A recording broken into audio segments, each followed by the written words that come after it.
Ritorniamo in diretta. Allora, come abbiamo fatto cenno, andiamo appunto a conoscere questo grande doge, Francesco Foscari, un dogado lunghissimo, 34 anni, tante le vicende che ha dovuto affrontare, ma sempre con grande intelligenza e con grande passione per la Repubblica. Abbiamo in collegamento, ritorna ai nostri microfoni, il professor Alberto Zago, docente storico, che salutiamo. Buon pomeriggio. Buongiorno Marisa, è sempre un piacere, grazie. Eccoci qua. Allora Alberto, dicevamo, ecco, questo personaggio che insomma per il quale sono stati scritti libri, eventi, insomma tanta attenzione, ma c'è un particolare. Cosa dice? Partiamo dalla nascita di Francesco? Partiamo dalla nascita, come giusto che sia, c'è un particolare aneddotico. Qualcuno dice che il nostro Francesco Foscari, che è un grande protagonista del XV secolo, sia nato in Egitto addirittura, almeno nei primi anni. Forse un episodio apocrifo, qualcun altro dice no, è nato a Venezia, nel palazzo di famiglia su Canal Grande, però l'aneddoto è curioso perché sembra che lo zio di Francesco Foscari effettivamente era vescovo di Castello, perché al tempo non c'era ancora il patriarcato di Venezia, anzi il patriarcato di Venezia nascerà proprio, fatalità, sotto il dogado poi di Francesco Foscari.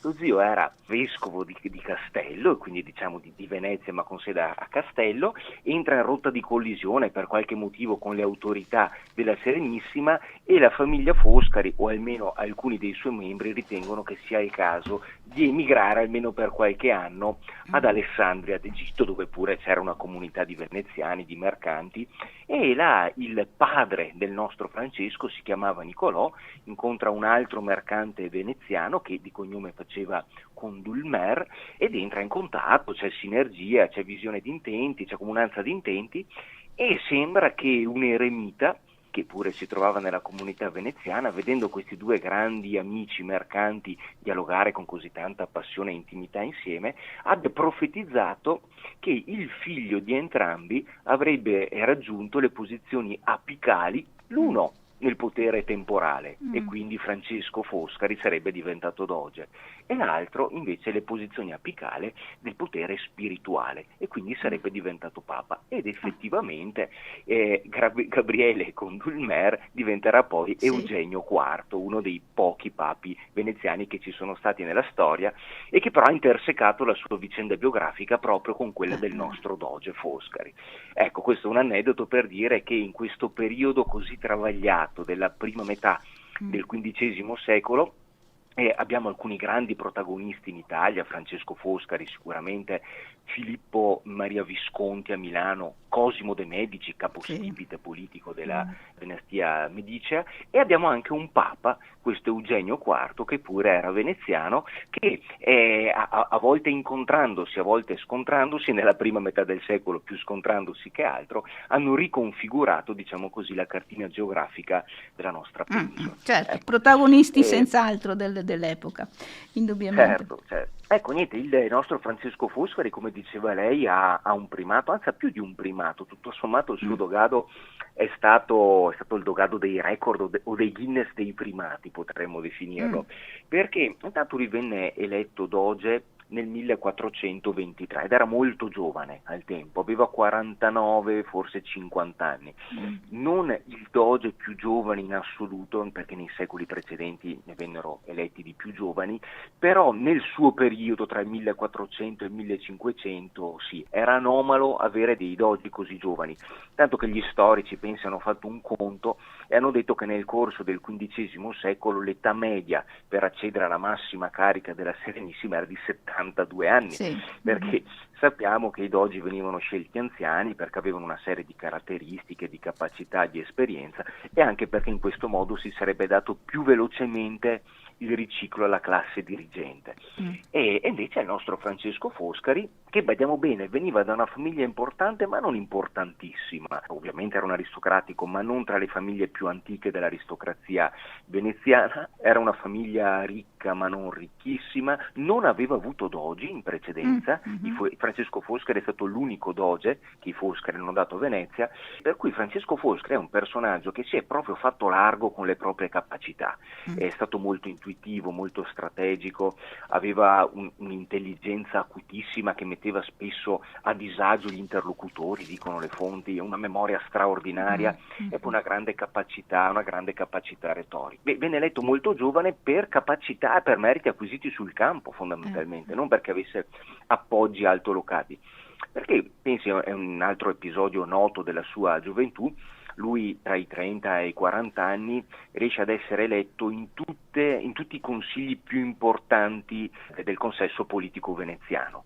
Partecipa alle quarantie, che era il massimo organo giuridico, partecipa al collegio dei Savi, che diciamo così per tradurre era il ministero degli esteri, quindi avevano contatti sia oltremare che sulla terra, diventa avogadore di Comun, che diciamo così sempre un po' per tradurre era una specie di giudice costituzionale, doveva verificare che le leggi venissero applicate nel modo giusto, e addirittura diventa membro del Consiglio dei 10. Quindi lui riesce ad essere nominato, perché si veniva nominati anche in questo caso a rotazione, in tutte le magistrature più importanti, fino a quando riesce ad accedere, diciamo così, alla penultima magistratura in gerarchia, che era la Procuratia di San Marco. E in quel momento c'erano 6 procuratori di San Marco che dovevano gestire il patrimonio della basilica, dovevano curarsi dei poveri, delle vedove, degli orfani, erano esecutori testamentari. Però la cosa straordinaria è che la carica di procuratore di San Marco era una carica a vita, una delle pochissime a Venezia. Il doge ovviamente era a vita, e poi vedremo che nel caso di Foscari non andrà proprio così, ma ci arriviamo tra un attimo, e anche i procuratori di San Marco era una carica a vita, e generalmente chi otteneva la procuratia di San Marco diciamo che era su un ottimo trampolino per poi accedere alla massima carica, quella dogale. Il problema è che c'erano 6 procuratori a vita e il Foscari scalpitava per poter ottenere quel ruolo, perché ormai li aveva ricoperti tutti, ma fino a quando non fosse morto uno dei 6 non si poteva accedere. Allora riesce letteralmente a inventarsi il modo per ottenere la procuratia, perché scaltramente individua uno dei 6 procuratori, si chiamava Giovanni Barbo, molto anziano, ormai inattivo, negligente sulle cose pubbliche ma per motivi di salute suoi, e comincia a rimarcare questa incapacità del procuratore, dicendo che non si poteva andare avanti così ovviamente, ma non si poteva neanche rimuoverlo perché la carica era a vita. E allora propone, e riesce anche a convincere i patrizi, di creare solo per il momento un 7° procuratore, in modo tale da poter affiancare questo anziano Barbo, e naturalmente il 7° procuratore sarebbe stato lui, e il quale diventa procuratore, subentra di fatto al Barbo e si rende conto che questo Barbo nella sua negligenza aveva tenuto male i conti, erano rimasti molti sacchi pieni di ducati non segnati, diciamo così, nella contabilità ufficiale, e il nostro Francesco Foscari, dicevo, proprio si apre la strada passo dopo passo con le sue mani, pensa bene di utilizzare questi fondi, diciamo così, in qualche modo dimenticati, per aiutare i più poveri, sia i popolani, e ce n'era sempre bisogno, sia i patrizi, perché anche di patrizi poveri ce n'erano, come i cosiddetti Barnabotti. E quindi i Barnabotti, quelli si chiamavano Barnabotti appunto perché avevano pochi soldi e in genere prendevano casa nella zona di San Barbara, dove gli affitti notoriamente costavano poco. E allora Foscari cosa fa? Aiuta proprio i Barnabotti, o con la casa, o magari fornendo le doti per maritare le figlie, o con gli orfani, oppure istituisce degli ospedali che comunque facevano comodo sia ai popolani che ai patrizi. Insomma, si crea, diciamo così, un'ampia base di consenso, specialmente tra il patriziato, che diventava un ottimo potenziale elettorale in caso di elezione, perché poi il doge, ricordiamolo, veniva eletto. È vero che veniva eletto attraverso una procedura molto complessa, per cui alla fine solo poche decine di patrizi giungevano ad eleggere, però la base di fondo che si trovava nel maggior consiglio era importante. Chi più avesse avuto consenso nel maggior consiglio, quindi questi 1500, a volte 2000 nobili a seconda del periodo storico, più probabilità aveva di diventare doge.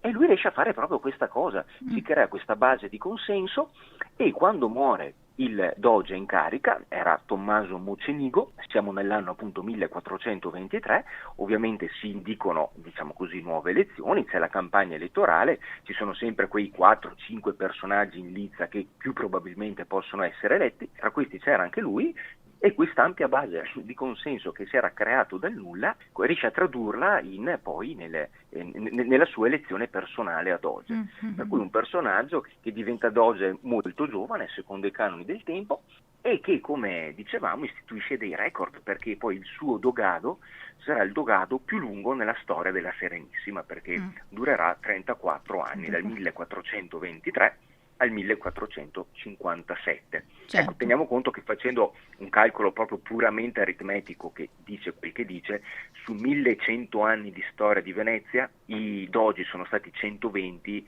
e facendo proprio la media ogni doge ha governato poco più di 9 anni.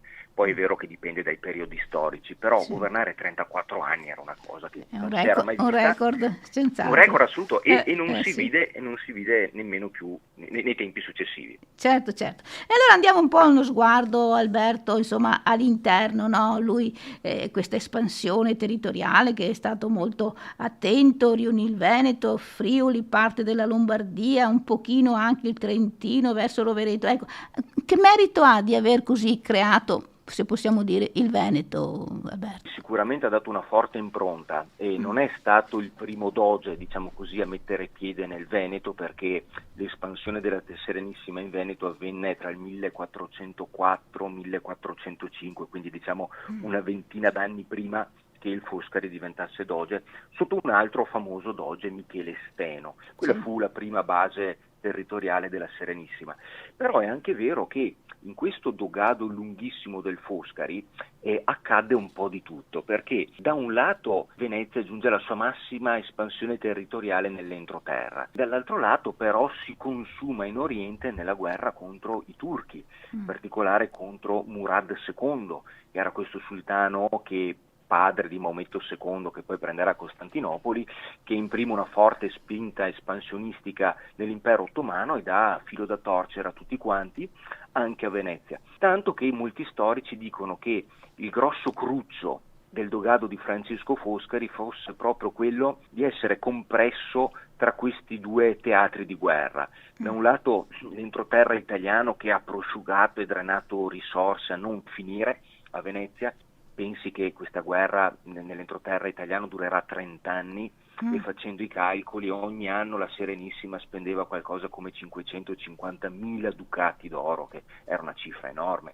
Ma dall'altro lato la Serenissima combatteva anche contro i turchi ad Oriente, perché si stavano espandendo, stavano piano piano accerchiando Costantinopoli, stavano dilagando nel Peloponneso, per cui qualcuno dice, se Venezia si fosse, e quindi il Foscari fondamentalmente, si fosse concentrato solo su uno di questi due teatri, se avesse avuto la possibilità, insomma le cose sarebbero andate diversamente, perché una Venezia totalmente votata contro il turco, magari alleandosi con Genova, avrebbe arginato la minaccia e forse, chi lo sa, avrebbe salvato Costantinopoli, o viceversa, una Venezia totalmente votata verso il teatro italiano, visto che in quel momento era senza ombra di dubbio lo stato più ricco e più potente, forse sarebbe riuscita a creare un grande stato nel nord Italia che avrebbe poi velocizzato il processo di unità nazionale, quindi magari non avremmo dovuto aspettare il 1861 per vedere l'unità d'Italia, ma già Venezia avrebbe potuto farlo qualche secolo prima. Però la storia non si fa con i se e con i ma, perché di fatto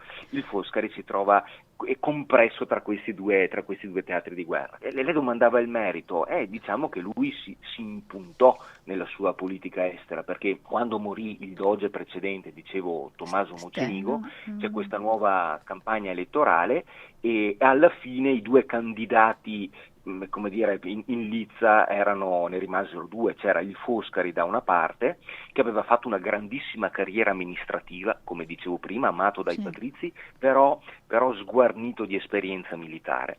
Mentre dall'altra parte il suo opponente era questo Pietro Loredan, famosissimo eroe militare, aveva vinto una grandissima battaglia a Gallipoli contro i turchi nel 1416, quindi insomma una decina d'anni prima, ed erano portatori di due visioni politiche diverse.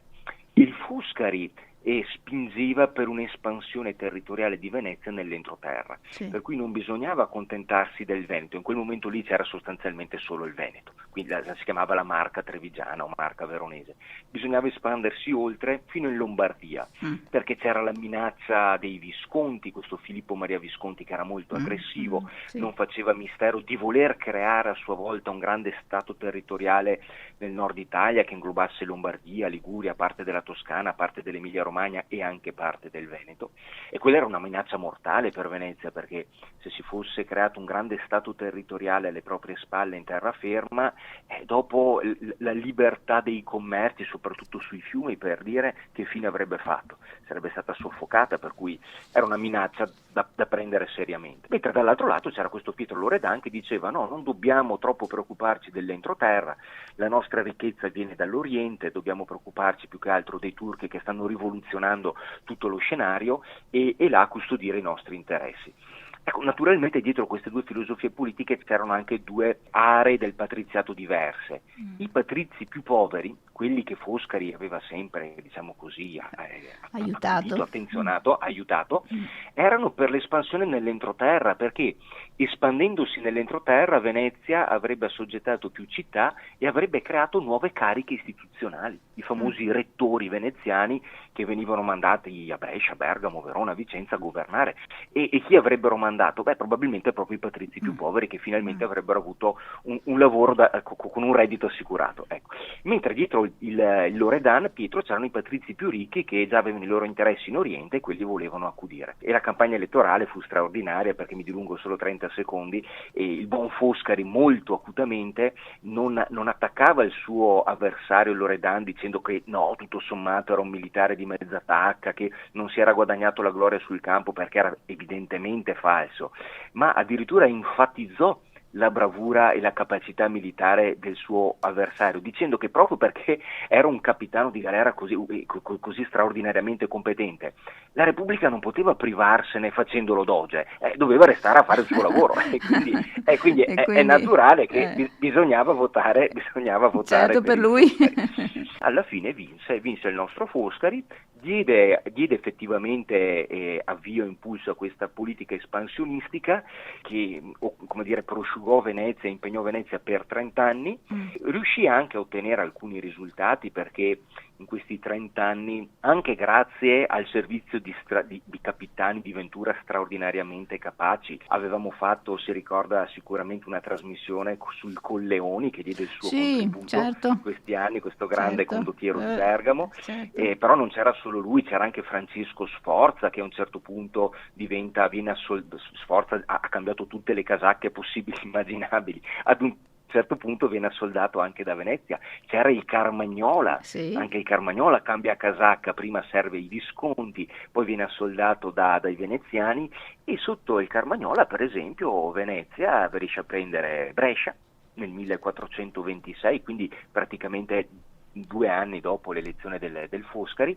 e anche Bergamo nel 1427. E dopo piano piano si espande, riuscirà a prendere Venezia e Ravenna, riuscirà ad espandersi un pochino in Friuli, anche il Friuli in parte era già stato conquistato prima, e giunge alla sua massima espansione territoriale. Ecco. Dopo sappiamo che al Carmagnola non va molto bene, perché verrà accusato di tradimento e quindi verrà convocato a Venezia e lì anche decapitato, ma era il rischio del mestiere, perché questi capitani di ventura molto bravi, perché erano quei 4-5 nomi che tutti si contendevano, il Carmagnola, il Colleoni, il Gattamelatta, il Piccinino, lo Sforza, erano quelli sulla piazza, insomma erano i grandi campioni del tempo, però erano anche molto cinici e spesso e volentieri tradivano il proprio datore di lavoro, come accade col Carmagnola, e Venezia dimostrò, e poi condannandolo a morte, alla decapitazione, dimostrò a se stessa, agli altri e a tutti i suoi successori che c'era poco da scherzare. E Venezia pagava ingaggi letteralmente d'oro ai capitani di ventura, come tutti gli altri stati. Però se non avessero mantenuto la parola, se si fossero dimostrati fedifraghi, se avessero tradito non ce n'era per nessuno, e anche il più grande condottiero, il Carmagnola, poteva essere condannato a morte. Ecco, in quel caso lì il Foscari si oppose proponendo proponendo l'ergastolo, il carcere a vita, non la condanna a morte, ma sappiamo che il Doge a Venezia aveva poteri alquanto limitati e in quel caso decise il Consiglio dei 10, che era un potentissimo, diciamo, Ministero dell'Interno, che chiamiamolo così, insomma, per capirci, che doveva vigilare sulla sicurezza dei fondamenti dello Stato, e quindi i 10 decisero per la condanna a morte. E niente, il Carmagnola venne eliminato, ma dopo ce ne furono una serie di altri che consentirono appunto a Venezia ad espandersi in Lombardia, un pochino in Emilia Romagna e anche nel Friuli. Certo, ed erano insomma questi personaggi contesi, perché appunto significava vincere e significava portare a casa vittorie. Ma allora Alberto, lui è anche molto attento poi a quello che era il Palazzo Ducale, perché a lui si deve appunto anche la ristrutturazione, poi la Porta della Carta, ecco, aveva questa attenzione, diciamo, totale, oltre che militare e politica, ma anche culturale, perché insomma il Palazzo Ducale ne ha fatto molto, no, per renderlo più completo. Assolutamente sì, infatti il nostro Francesco Foscari è uno dei dogi più studiati, anche più rappresentati nella storia dell'arte, però anche coloro che non avessero approfondito la sua vicenda biografica in qualche modo ce l'hanno nell'orecchio, perché Foscari in genere rimanda a Ca' Foscari e quindi all'Università di Venezia, per dire, palazzo, no? Non a caso, camminando per le calli veneziane, non è raro imbattersi in qualche intervento urbanistico architettonico del nostro Francesco Foscari, anche perché c'è da dire ebbe tempo 34 anni per intervenire sulla città. Se prendiamo, ecco, diceva Palazzo Ducale, giustamente, perché il Palazzo Ducale nel suo nucleo originario è della metà del 1300, però il Foscari poi lo completò nella cosiddetta nell'ala occidentale, la loggia Foscara. Per capirci, siamo in piazza San Marco, di fronte a noi c'è la Basilica, andiamo verso la Basilica, giriamo a destra, entriamo nella piazzetta San Marco. Di fronte a noi ci sono le due colonne, a destra c'è la biblioteca e a sinistra c'è il Palazzo Ducale, un'ala del Palazzo Ducale, perché ha una forma ad U sostanzialmente. Quell'ala lì si chiama Loggia Foscara proprio perché venne innalzata durante il dogado di Francesco Foscari, e proprio al termine di quella facciata, appunto, come citava lei, c'è la Porta della Carta, sulla quale è rappresentato proprio il nostro doge Francesco Foscari nell'atto classico di inginocchiarsi di fronte al leone di San Marco, perché ricordo che e questa è un'operazione molto carina da fare, se confrontiamo l'iconologia degli altri principi, re o imperatori di quel periodo con l'iconografia tipica veneziana, notiamo subito una differenza. In genere i principi, i re, gli imperatori sono a cavallo, sono vittoriosi, sono su un trono, sono nella posizione apicale e tutto il resto in qualche modo è subordinato. A Venezia capita il contrario, cioè esatto, che il doge è inginocchiato di fronte a qualcosa che è più alto, che può essere o la Vergine o il Cristo, generalmente il leone di San Marco.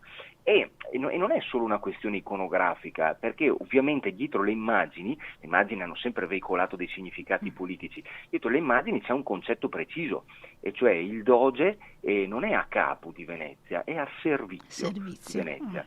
E non solo nelle parole, non solo nelle immagini. Quando Francesco Foscari venne eletto doge, lui, come tutti gli altri, almeno diciamo da un certo punto in poi, dovette giurare sulla cosiddetta promissione dogale.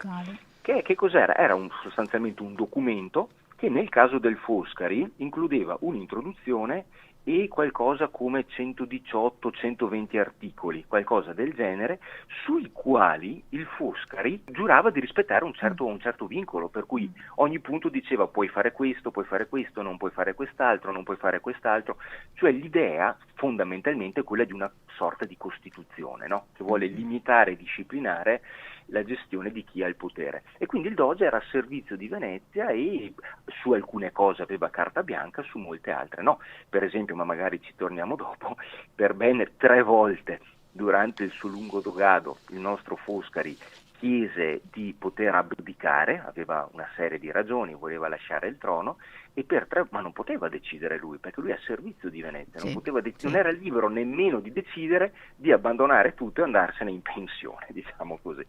Non poteva farlo, e infatti gli venne negato. E la cosa che fa sorridere è che quando invece fu il Consiglio dei 10 a chiedergli diciamo un eufemismo, sì. chiedergli barra imporgli di abdicare perché ormai era troppo anziano, aveva 83 anni, a quel punto è lui che disse di no, per cui proprio dicendo attenzione, non no perché lo dico io, diceva no perché stando alla nostra diciamo prassi costituzionale non siete voi Consiglio dei 10 che avete il potere di farmi abdicare, eventualmente è il maggior consiglio, per cui se lo dice il maggior consiglio accetto, altrimenti no. Per cui alla fine, anche nella sua abdicazione, alla fine abdicherà e rispetta la prassi costituzionale, non si impone di propria volontà perché non aveva il potere per farlo. E dopo un'altra cosa, visto che lei mi stimolava sugli interventi urbanistici del nostro Foscari, certo Palazzo Ducale e ovviamente la Ca' Foscari che citavo prima, perché sì. Ca' Foscari è uno dei palazzi più belli Sì. che possiamo ammirare sul Canal Grande. Sì.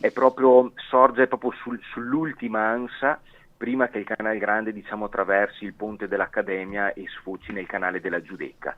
Cioè, è proprio una zona panoramica perché sta all'apice dell'ansa, in stile gotico, un gotico fastoso, molto bello, ci sono le insegne del Foscari e la storia è molto interessante perché lì inizialmente su quel luogo sorgeva un palazzo che si chiamava Palazzo delle Due Torri perché probabilmente era un po' come il Fondaco dei Turchi, aveva 2 torri laterali e pensi che quel palazzo era stato ceduto qualche anno prima a Francesco Sforza quando dicevamo era capitano di Venezia, inanellava per Venezia una serie di vittorie sul campo e quindi a Venezia lo idolatravano e gli fecero anche questo dono rarissimo di donargli un palazzo ricercatissimo sul Canal Grande perché i patrizi più importanti avevano un palazzo sul Canal Grande. Oppure certo. detto al contrario, chi aveva un palazzo sul Canal Grande contava qualcosa, gli altri insomma in qualche modo erano più di serie B e avevano dato questo palazzo allo Sforza, poi lo Sforza però cambia casacca e ovviamente gli requisiscono il palazzo e lo compra il Foscari.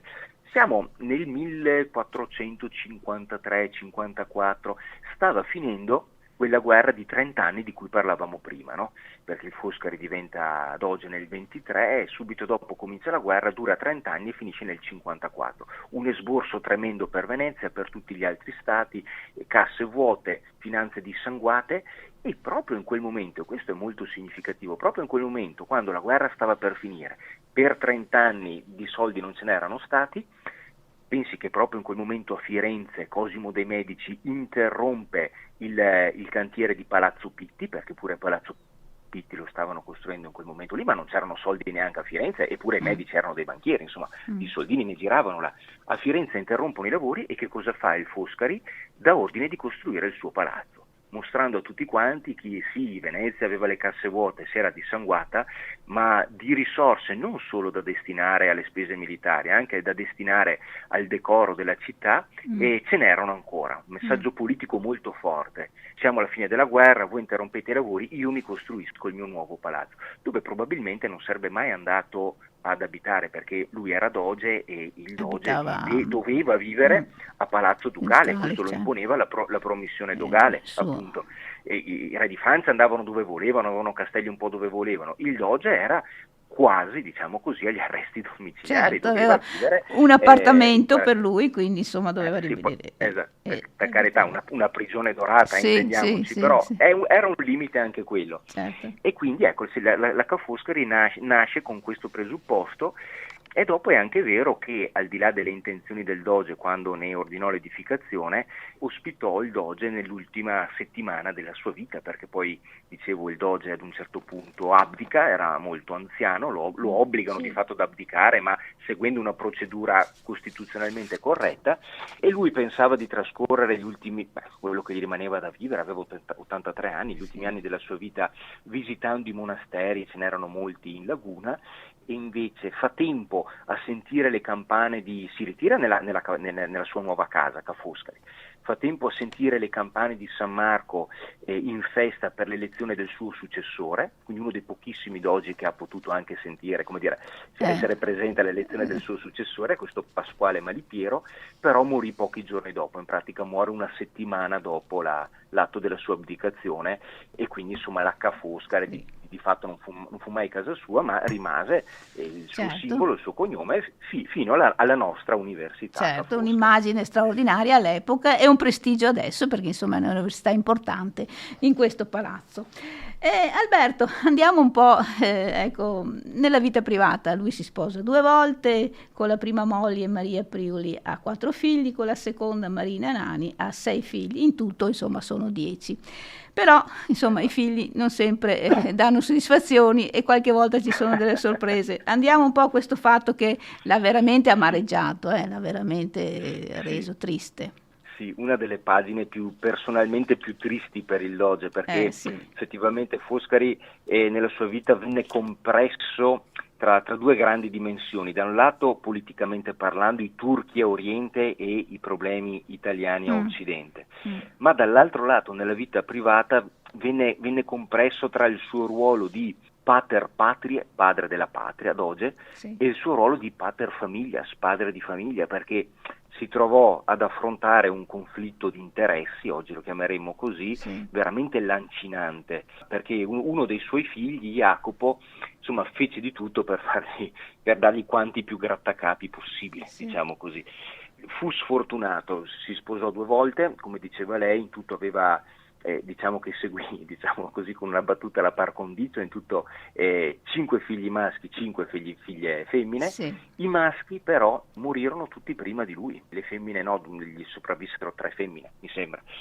E l'ultimo, e tra l'altro i primi anche in giovane età, e probabilmente quasi tutti di peste, perché una delle piaghe che dovette affrontare il Foscari durante il suo dogado, già un mese dopo la sua elezione, per cui venne eletto, si festeggia, nemmeno il tempo di concludere i festeggiamenti, arriva una peste devastante, uccide 1/4 della popolazione veneziana, quindi parliamo di una tragedia senza fine.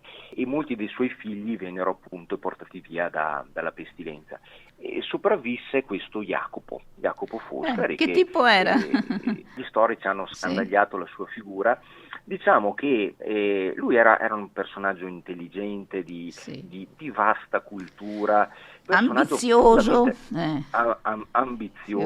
probabilmente anche di indole tutto sommato buona, dicono gli storici, però estremamente inconsapevole del proprio ruolo, a volerla dire con un aggettivo, come dire, politicamente corretto, sprovveduto, molti altri dicono stolto, perché lui era figlio del Doge, quindi non poteva ambire a cariche importanti, perché appunto la promissione dogale impediva ai familiari del Doge di ottenere incarichi di prestigio per evitare un'eccessiva concentrazione di potere nelle mani della stessa famiglia.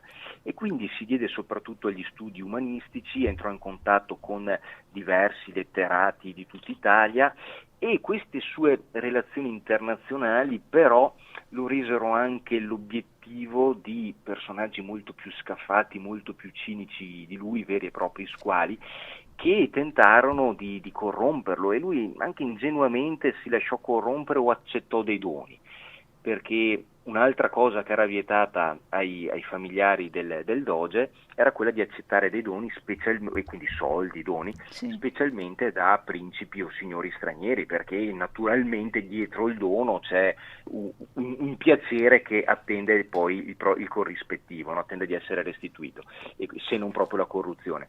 E allora accadde questo, che siamo nella seconda metà degli anni 40. Francesco Sforza, dicevamo, era ancora capitano generale delle milizie venete nell'entroterra, ma stava già trescando con il Visconti, era pronto a cambiare casacca perché il Visconti gli offriva evidentemente delle condizioni migliori. Però prima di cambiare casacca comincia il buon Sforza, che vuol dire politicamente era acutissimo, forse era il più furbo di tutti, perché è stato l'unico capitano di Ventura che poi è diventato signore di una città, duca di Milano, e nessun altro ci è riuscito, tutti ci speravano, l'unico che è riuscito a fare il salto di categoria, diciamo, da capitano di Ventura a signore, duca, è stato lui, quindi sicuramente un personaggio furbissimo e da prendere con le molle. E infatti prima di abbandonare Venezia comincia a oliare i meccanismi giusti e prova a corrompere le persone più vicine al Doge. Comincia dal genero del Doge, era questo Andrea Donà, aveva sposato una delle sue figlie, personaggio importante che in quel momento si trovava a Creta come rettore di Creta. Venezia lo scoprì, processò il Donà e lo condannò a 1 anno di carcere e al bando per tutta la vita dagli incarichi pubblici, però tutto sommato se la cava anche abbastanza bene. Ma il problema è che durante queste indagini vengono sentiti più informatori, vengono messi sotto torchio, la cosa era molto seria, perché quando si trattava di corruzione o tradimento si poteva anche finire con la pena di morte, per cui anche chi veniva interrogato poteva anche essere torturato con la corda. In genere si prendevano i polsi, li si legavano dietro la schiena, li si legavano ad una corda fissata con una carrucola al soffitto e si issava il malcapitato, insomma provocando grande dolore sulle braccia e sulla schiena. Era un modo per estorcere informazioni, però a volte le informazioni emergevano anche così e insomma in un modo o nell'altro viene fuori il nome di Jacopo Foscari, il figlio del doge, che avrebbe conservato un forziere pieno di denaro, di oggetti d'argento, di un valore pari a 2.400-2.500 ducati, insomma un valore importante. E soprattutto da chi erano stati fatti questi doni o da chi era stato fatto questo tentativo di corruzione, è proprio da Francesco Sforza, che nel giro di pochi mesi ufficializzò, diciamo così, il suo cambiamento di casacca e passò con gli acerrimi nemici, con i Visconti. Questo era un grosso problema perché il genero, ma poi soprattutto il figlio del doge, che accettarono dei doni e quindi fondamentalmente che si lasciarono corrompere. Che fare? Interviene il Consiglio dei 10, che ripeto era questo ministero, diciamo, dell'interno potentissimo che doveva vigilare sulla sicurezza dello Stato. E quella era una minaccia, perché era un tradimento ad un livello molto alto. Si riunisce il Consiglio dei 10, naturalmente la questione era delicata perché si trattava di processare il figlio del doge, per cui erano in 10 ma preferiscono fare una zonta, si diceva proprio zonta, che significa aggiunta in italiano. Faccio notare che la parola giunta nel lessico politico attuale deriva proprio dalla zonta veneziana, perché Venezia ha dato molti vocaboli al lessico politico attuale, per esempio ballottaggio, per esempio broglio e una serie di altri.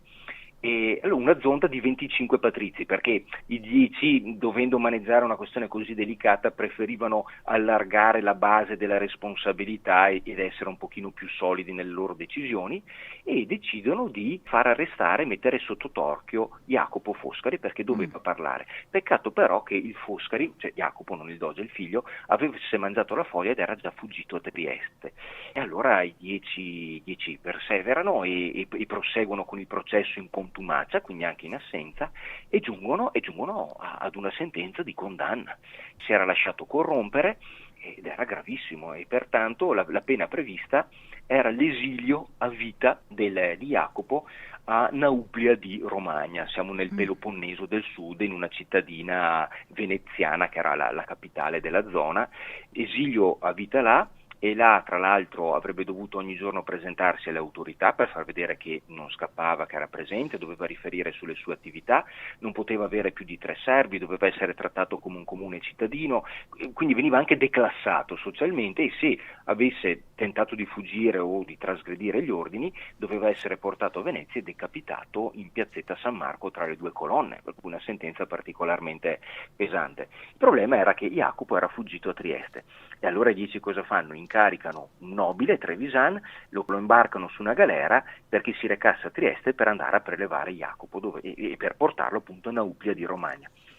Fatto sta che arriva il trevisan e Jacopo ha un malessere, ha una malattia, no? Stava molto male, non poteva essere imbarcato e quindi chiede una proroga per poter affrontare il viaggio nelle migliori condizioni. Proroga gli viene concessa, nel frattempo fatalità, il trevisano, il capitano della galera, muore perché anche lui si ammala e muore, quindi la situazione subisce uno stallo. I 10 fanno pressione sul doge dicendo: guarda Jacopo, è tuo figlio, evitaci l'imbarazzo di usare la forza, convincilo tu a salire su questa benedetta galera, andare in esilio e la chiudiamo qua fondamentalmente, perché cominciava a diventare imbarazzante anche da un punto di vista istituzionale. E qui però il Foscari, appunto dicevo, si sente strattonato per la giacca, no? Da un lato il ruolo di padre della patria, dall'altro padre di famiglia. E non ce la fa a fare pressione sul figlio, anzi sfrutta il fatto che il figlio stesse veramente male effettivamente in quel periodo per prendere tempo e per cercare di di oliare i contatti giusti per capire se si potesse trovare una soluzione, ammorbidire la sentenza. E di fatto cosa succede? Che la questione si prolunga per un anno. Cioè per tutto un anno Jacopo rimane a Trieste in questo limbo, non si capiva bene che fine avrebbe fatto.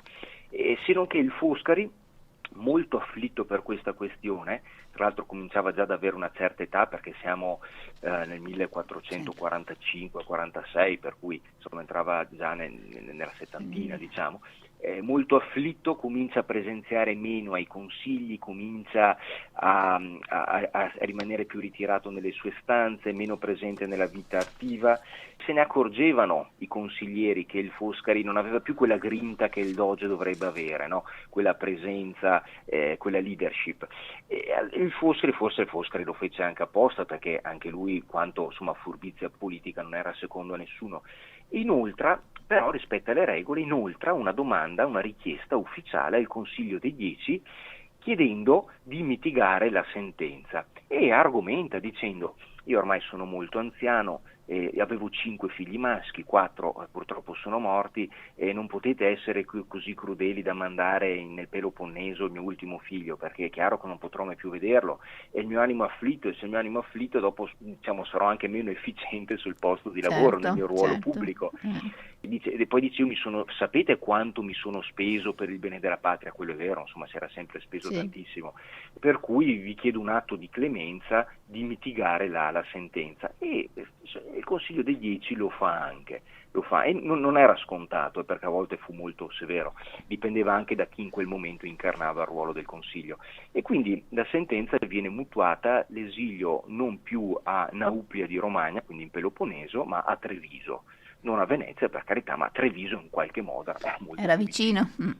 Certo. Era molto più vicino. E allora il buon Jacopo si trasferisce là e rimane là per circa un anno, e poi il Foscari nel frattempo si vede che aveva toccato le corde giuste, o aveva intuito che il clima era un po' cambiato, che ci si era accorti che fondamentalmente Jacopo non stava complottando contro Venezia, fu un atto di estrema ingenuità, era ambizioso, voleva accumulare cose che il suo ruolo non gli consentivano di accumulare, perché il figlio del Doge era molto limitato, senza rendersi conto della gravità politica dell'atto che stava facendo, accettare soldi dallo Sforza, che era il nemico numero uno in quel momento.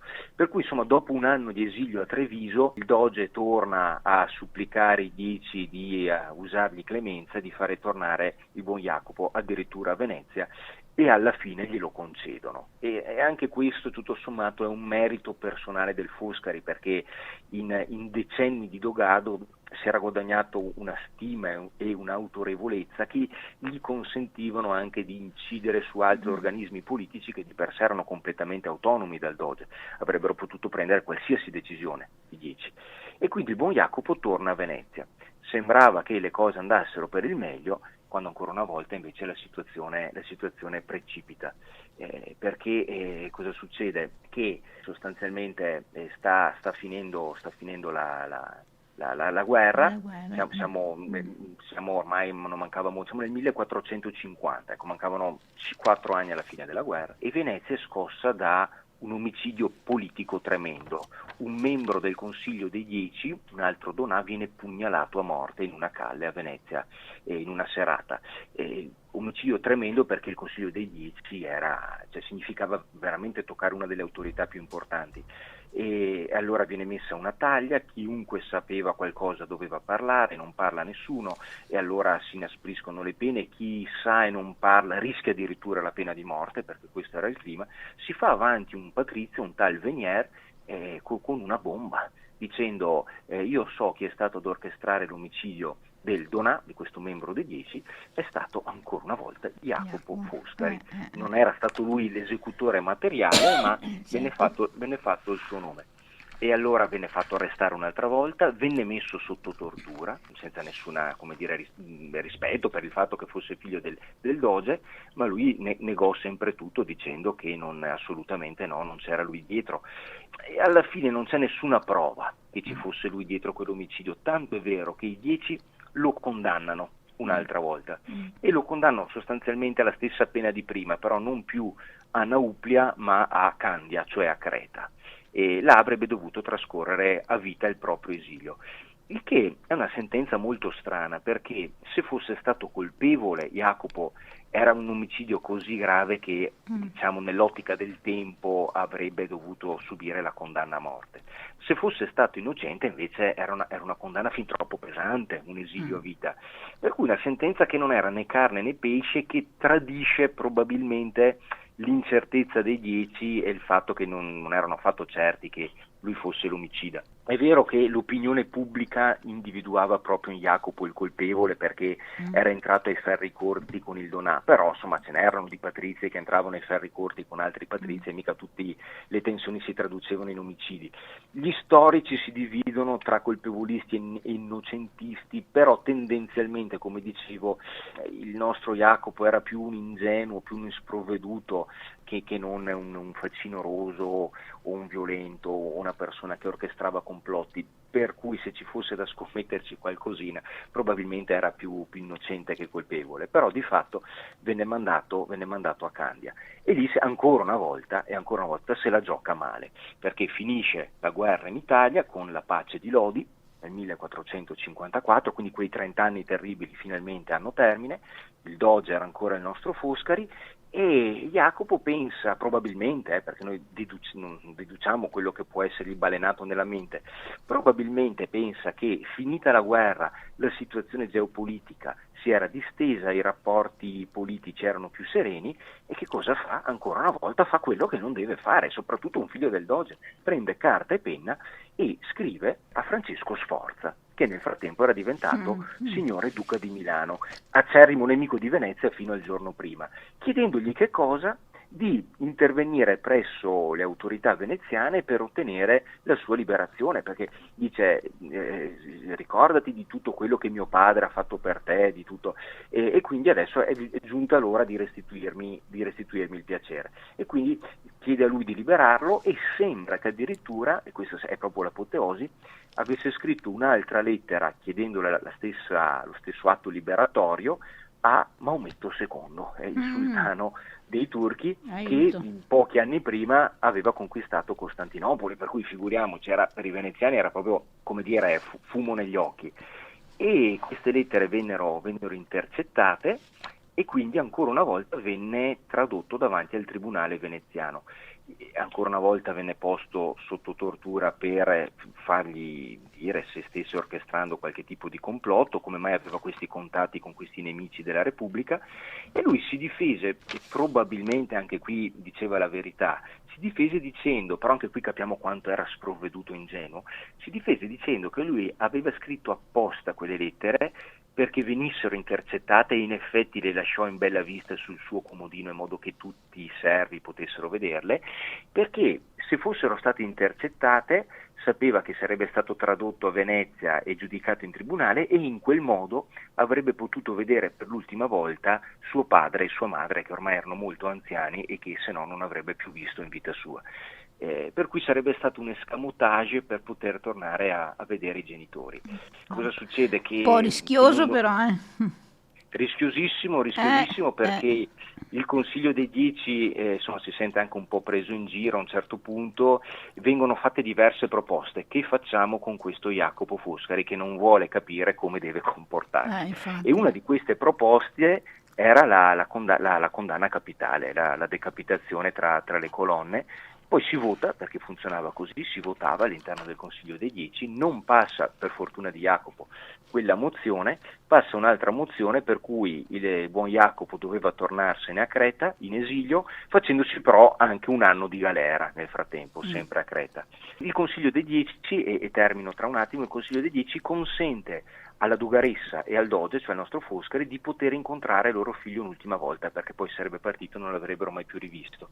Si recano nelle prigioni, lo trovano ovviamente molto consunto, trasandato, aveva la barba lunga, era dolorante, era stato torturato. C'è un ultimo straziante dialogo tra Jacopo e il padre Francesco, e Jacopo lo supplica in tutti i modi di intervenire presso chi di dovere per tenerlo a Venezia, perché lui non ce l'avrebbe fatta tornare a Candia, e Francesco Foscari, dicono le fonti Fonti mantiene un atteggiamento molto glaciale, molto freddo, prettamente istituzionale. Lì era il pater patrie, non il pater familias, e con una frase famosa dicendo: fa quello che la terra ti dice di dire, cioè che la nostra patria ti dice di dire, va e non cercare oltre, cioè va e mettiti il cuore in pace, perché a questo punto non c'è più nulla da fare.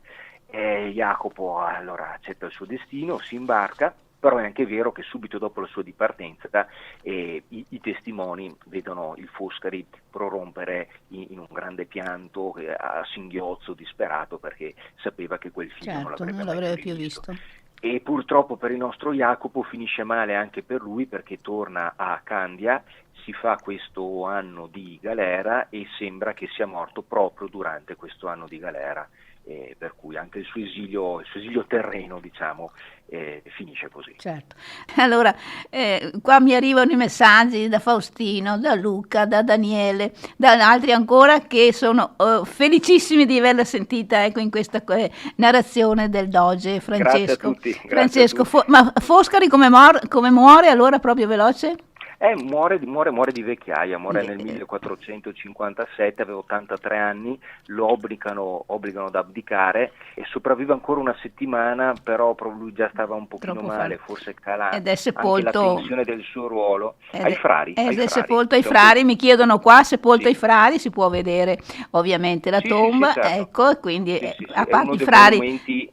uno dei monumenti più belli, certo, ai frari. Certo, più imponenti, lo potete vedere. Era sempre stato un devoto della Madonna, per cui giustamente Santa Maria dei Frari. Ecco, allora proprio qualche secondo, grazie al nostro ospite, il professor Alberto Zago, sempre molto esaustivo, ci diamo appuntamento per altre tematiche. Grazie e buona serata, professore, alla prossima. Bene, alla prossima, grazie mille a tutti, grazie Marisa.